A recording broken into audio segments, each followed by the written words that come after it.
Hey guys, I am Daisho and I am here bringing you some Hearthstone.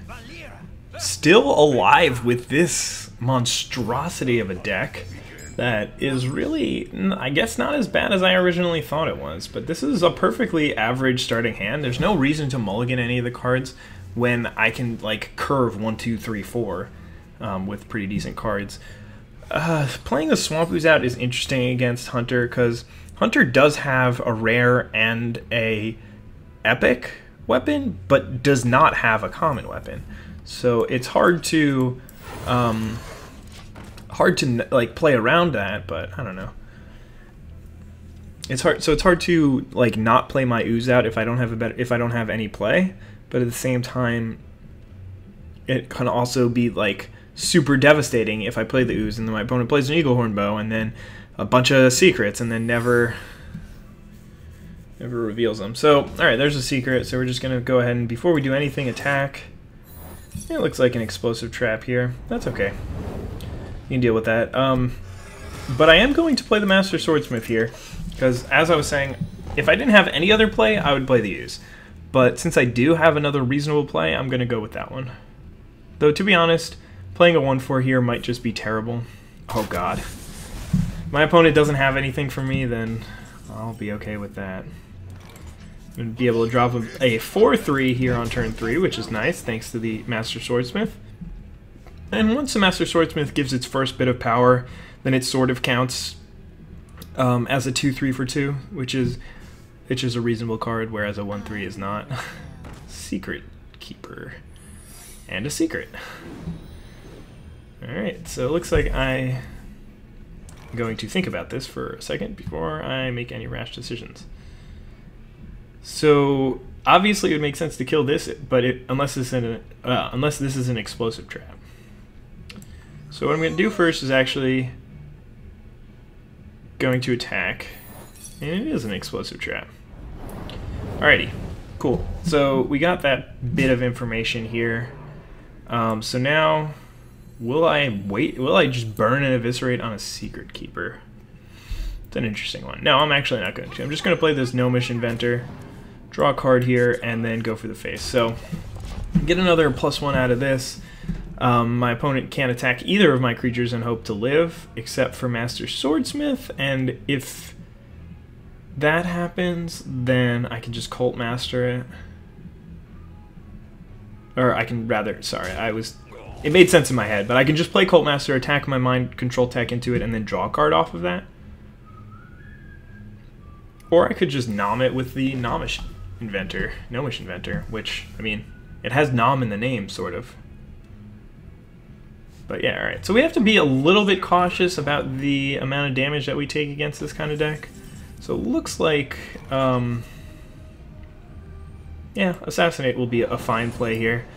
Just nom this thing. My opponent's already played 2 explosive traps. I suspect that he picked up a lot of traps because he has that Secret Keeper in the deck. But at the same time, I'm not really expecting 3 explosive traps within the first 10 cards of my opponent's library. So there is a couple of Starving Buzzards, which is really awesome for the opponent, and a Panda to protect one of them.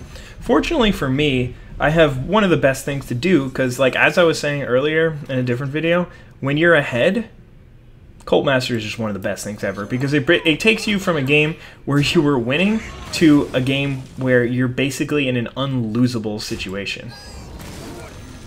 So I'm going to draw 2 cards, drop a Frostwolf Grunt on the battlefield, and then give him a thank you for that well played. And yeah, I mean, I've got 2 creatures on the battlefield, more cards in hand, higher life total, better weapon, or better hero ability. The only time that my opponent's hero ability is better is in the late game when we're both top decking trying to win, and we just need to burn each other out as quickly as possible. Because mine can only do 1 damage per turn, and well, whereas my opponents can do 2. So most of the abilities can do 2 damage per turn. Shapeshift is, like, in my opinion, one of the best because it can do 2. Basically, you deal 1 to them, gain 1 life.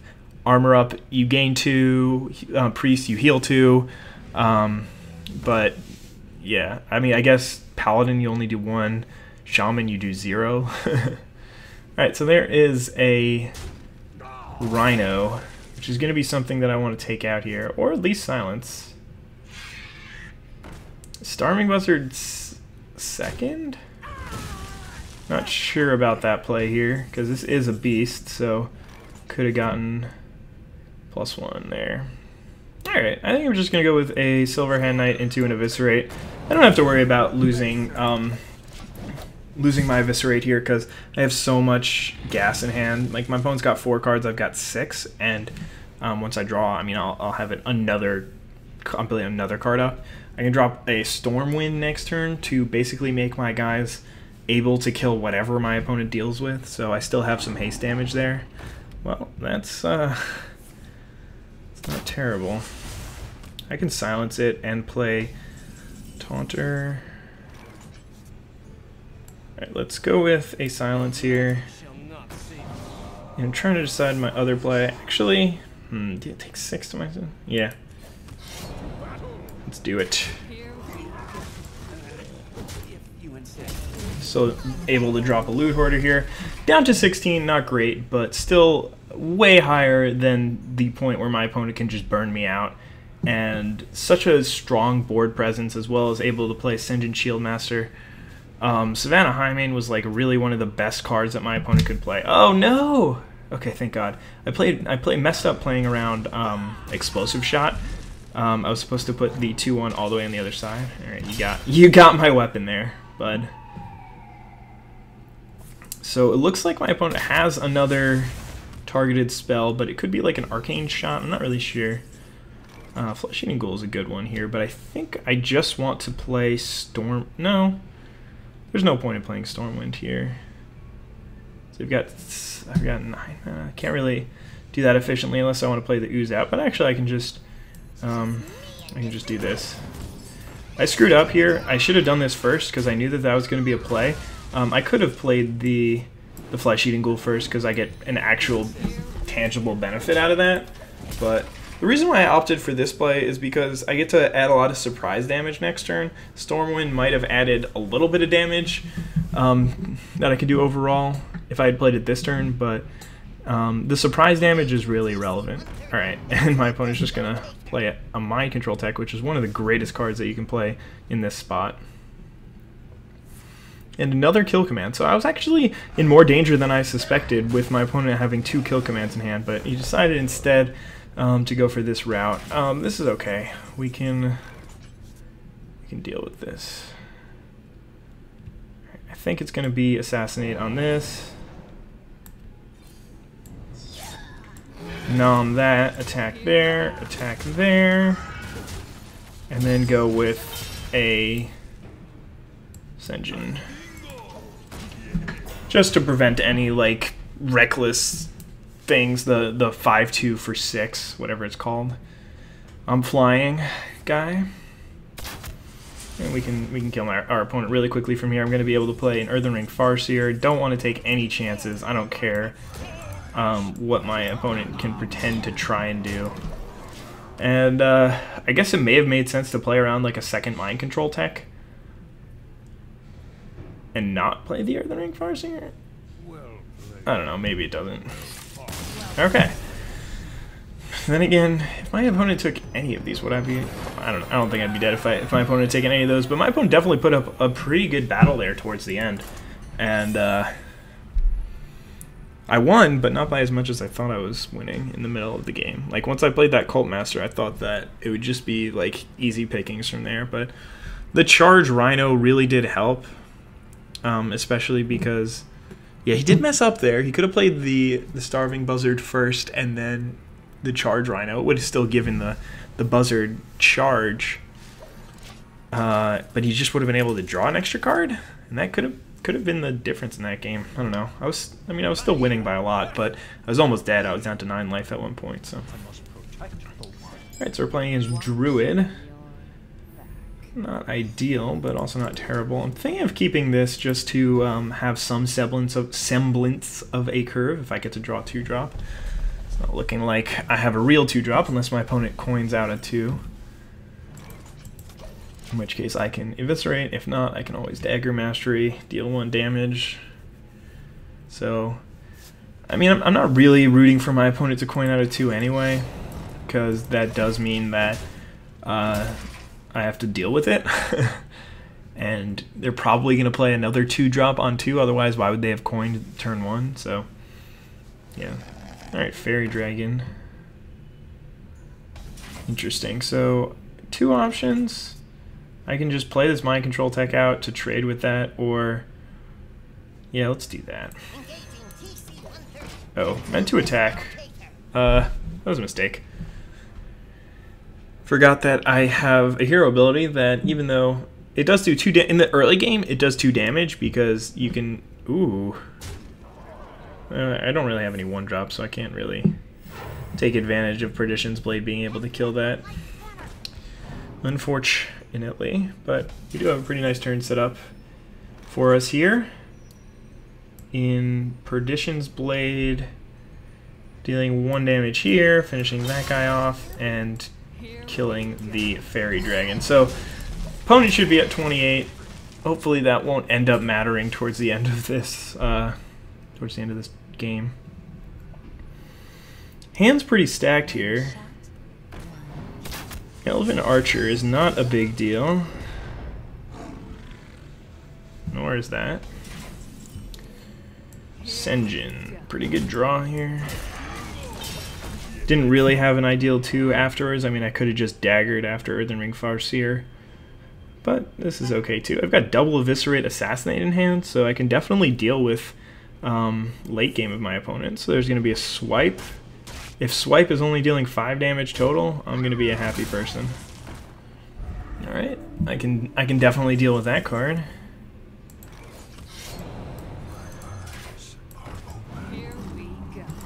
Dagger does a pretty good job of dealing with whatever this thing, Argent Squire. You can do 1, or you can kill it with 2 mana. Well, there's a reason I'm running Assassinate in this deck, and Sunwalker is definitely one of them. Like, that's one of the main reasons. I mean, it's not like specifically Sunwalker, but it is definitely a benefit, is being able to take out stuff like that. But yeah, we've got 8 damage surprise in hand, which is pretty nice. But hopefully I can be in a position where I can trade off my creatures next turn for some value. Ooh. Nourish. I mean, that's definitely a scary one because it is a 3-for-1. At the same time, it's going to give me the ability to get some board presence out there. And no attack. Interesting. So we're going to drop a Gnomish Inventor. I was worried that I didn't really have a creature that I wanted to play. And I'm just going to go with a dagger. So I didn't really punish my opponent too badly by just taking that turn to nourish themselves. 8 cards to my 8, so we're even on cards somehow. Even though he just played a 3-for-1. I'll take it. I mean, I have a Frostwolf Grunt, so that sort of doesn't count. And healing. Interesting. Alright, so we're going to go for a Cult Master here. And probably just trade these 2 off. And then go with a Booty Bay Bodyguard. And though my opponent has a lot of cards in hand, so do I. So everything that my opponent is able to take off the board, I'm just going to be able to add more to it. So really not sure about that. I guess my opponent figured that he had enough cards in hand and didn't really need any more. Okay. You got it, sir. Alright, so we're going to go with Silverhand Knight. Eviscerate here. I screwed up. Should have attacked here first, just to... because I knew that that was going to be an attack that I was going to make this turn, so should have done that first. Could have used an Abusive Sergeant. Not really. I think I want to do this. We're going to go with one of these. My opponent doesn't really have any mass removal that can punish me for this kind of spot. If I play out the Abusive Sergeant, then I lose a little bit more value against the swipe, but opponent already played a 1 swipe, so don't even know if Oh, please be bad. No! Damn you. Cold Master, come back! Oh, God. I wish you could silence this thing to make your guy come back. It'd be nice. Alrighty. Alright. Fair enough. Shapeshift, kill my booty bait bodyguard? Yep. Alright, so let's see if we've got lethal on board here. Our opponent is at 15. We've got 7-8 power on board. 8, 9, 10. Oh, it looks like we do have lethal. So 7, 8, 10, 11, 15. Get in there, fight, dragon. Here we go. To battle. Very important to make sure you have lethal. Like, it really didn't look like I had lethal, but just because my opponent was at such a low life total, I was able to recognize that that sort of situation might come up. But cool, we got to 7 wins with this deck. I mean, I was losing with decks that I thought were absurd. Like, not even just good, but okay. I guess, no, one of them, I thought it was like double Fire Elemental Doomhammer, and with a lot of other good cards too. I thought that deck was absurd, and I only ended up with 6 wins with that one. So, managed to get to even, which is awesome. So, let's keep going. Let's keep trudging along with this rogue deck. And, I still have not come to like this deck. I mean, I have 2 Cult Masters, which are good, and I don't know. I mean, I've just been Stormwinding people and, like, finishing people off with Eviscerates. I guess I have a good amount of removal. Maybe I do want to find another 2-drop. I'll be able to get a 3 or 4 at some point, so watch me get, like, all my 6 drops here. No. Okay, so I've got a 2, 3, 4, 5 curve here, but I can't play a 2-drop on turn 1 here. Can't deal with that. I don't think the deck has any ways to do so, so really sucks. Makes the early game nearly impossible to even stay anywhere near ahead or close to it, especially since my opponent's on the play, because he gets to play bigger things than me every turn. Yeah, this is bad, guys. Oh no. He's gonna enjoy watching me die. Well, looks like I have to coin out a Sinjin here. Not great. Definitely, well, actually it would have been a reasonable attack. I think the best argument for why I shouldn't attack is because if my opponent has a couple of creatures that he wants to play and try and ping this thing twice, then this guy might be able to absorb one of the daggers. Gives me a much better opportunity to do that. But also what I have to worry about in this kind of situation is when my opponent is playing Warlock and gets off to an early start like this, even if I do manage to come back without losing too much card advantage, my opponent is just going to be able to start drawing cards. Drink with me, friend. Panda just to get another presence on the battlefield. Oh, and try and shoot this thing down. Please! Please, thank you. Okay, okay. Wait, how is this thing? Oh, that was a clever play. This thing gains a health when that happens. Awkward, but still can do this. Unfortunately, can't have the Eviscerate online.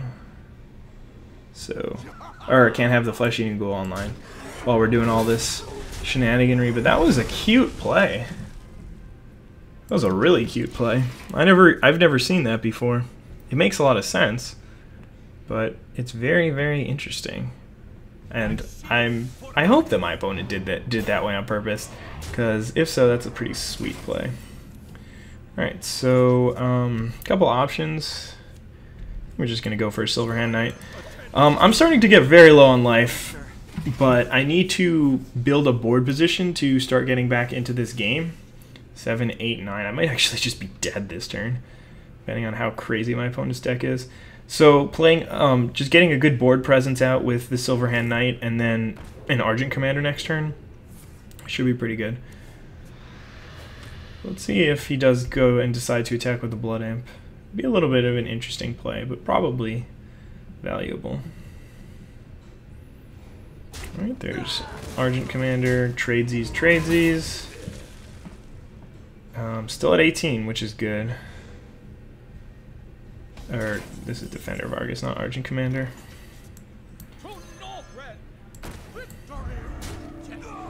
Alright, go with an attack here. Hey, you never know.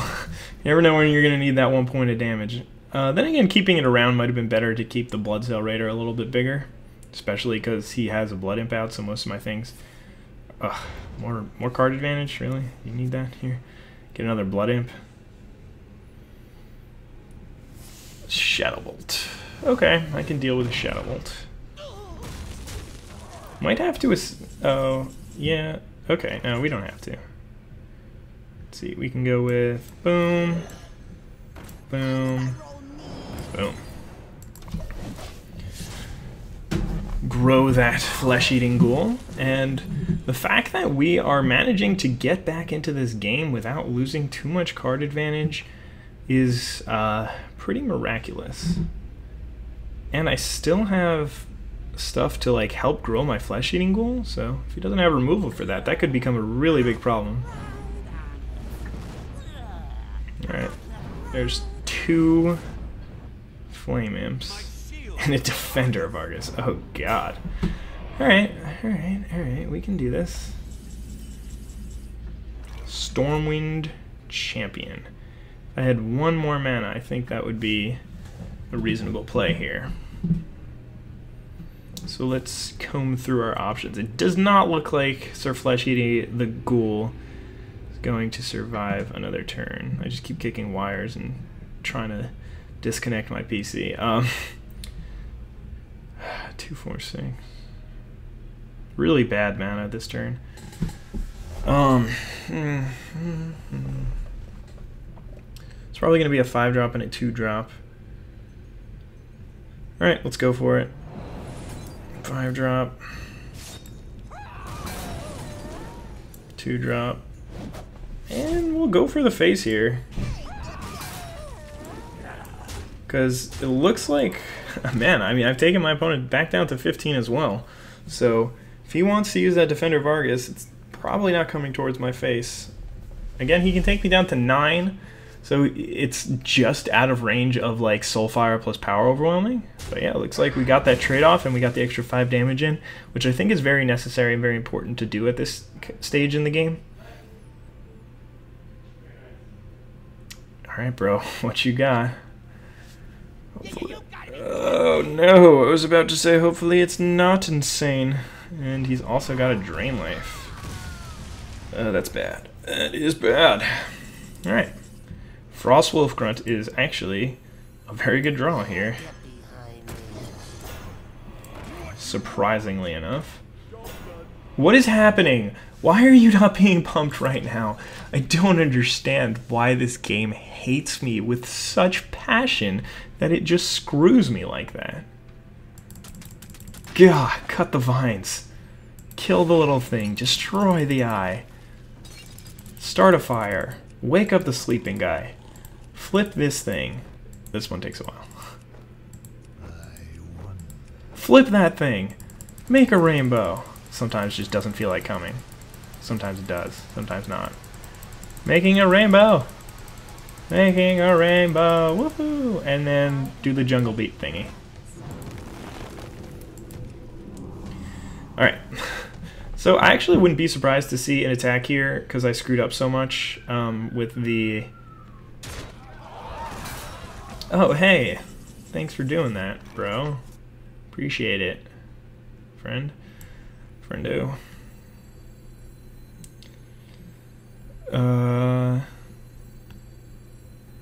Okay. The Might of Stormwind. Behold it. Time for killing. Time for killing. Also time for killing. It's important to actually get rid of the 7/6 there because it was going to trade for this guy, which is protecting Stormwind here for me. Alright, so he's going to drop a Gnomish Inventor, which is a pretty good thing on this board considering he does have a Blood Imp, which is basically the same thing as my Stormwind. I mean, Oh god, double Blood Imp. How can we win? Alright, at least I can take that guy out. Alright. We can do this, guys. We can do this. Is he dead? 10, 11. Oh, he would go to 1 if I drew an Eviscerate here. Which sucks. And he's got a shot or a Soulfire. Okay. Alright, we can take this. And he's drawing a card, so we're nowhere near killing him anymore, but it's okay. Perdition's Blade. Interesting.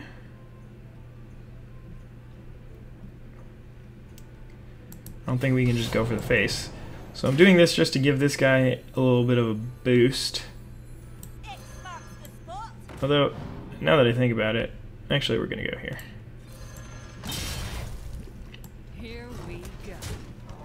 And yeah, we will attack. But yeah, dealing the 2 damage to this thing means that these two can trade, which is better than the 2 damage to the face. But this is a super close game, except my opponent's ability is relevant and mine is not. And my opponent's ability is actually just kind of insane. When you have 10 mana just drawing a card, really just absurd. In fact, I don't know if there's a top deck in my deck. That will help me enough. Alright, so still not perfect. I can't draw an Eviscerate to win, and I don't even know if I have any left in the deck. I think I've got an Argent Commander, though, that I haven't played. Oh, looks like I'm dead. 9? No? Oh, okay, because he didn't want to just lose his blood. Wow! Wait, where did the 3 damage go? Did he... What? What just happened? He only did 2 damage to this thing. Alright, let's think about this for a little bit. So we're at 9, so that's 5, 6, 7, 8. So we can't kill the Blood Imp unless we want to lose this thing. But that's not a big deal. 5, 6, 7, 8. So yeah, we just need to kill my opponent next turn. So if we attack here... No, that's not going to work. Alright, well, definitely attacking the opponent. So what I'm thinking is that if I play the Master Swordsmith out, I can get 1 more damage, but I don't think that 1 more damage is going to help. I don't have... Yeah. Alright, we're going to go here. Alright, so we can definitely kill the opponent next turn, but he's probably just going to kill that. This is a scary one. I still don't know what happened to the 3rd damage on this. Did it hit me, maybe? I thought all 3 of them hit the Harvest Golem. Alright, I mean, like, yeah, I knew that I was dead to Power Overwhelming last turn. So I would have been dead regardless of what I had done. But that was definitely an interesting game and very close. I mean, like, getting my opponent to 3 is pretty much as close as you can get. And I mean, I gotta say, I'm happy with my performance with this deck. Taking it to 7-3 is definitely better than I expected it to do. So happy time for IzDaisho. And we got 155 gold, and like, what is this? They gave me just a common? Not even a gold common for 7 wins? Like, that's just insulting. I don't know what to say to that. Ooh, an epic. Yay! Oh no, why did we get such a bad legendary? This was such a good pack until, and then I saw legendary. Yes, I'm gonna get something that I want for one of my decks, but Alec here, the Windlord. I don't know. Maybe I'll sell him. Anyway, thank you guys for tuning into this draft, arena run, whatever you decide to call it. I definitely enjoyed it, and am happy that I managed to go 7-3, so have a wonderful day. Bye.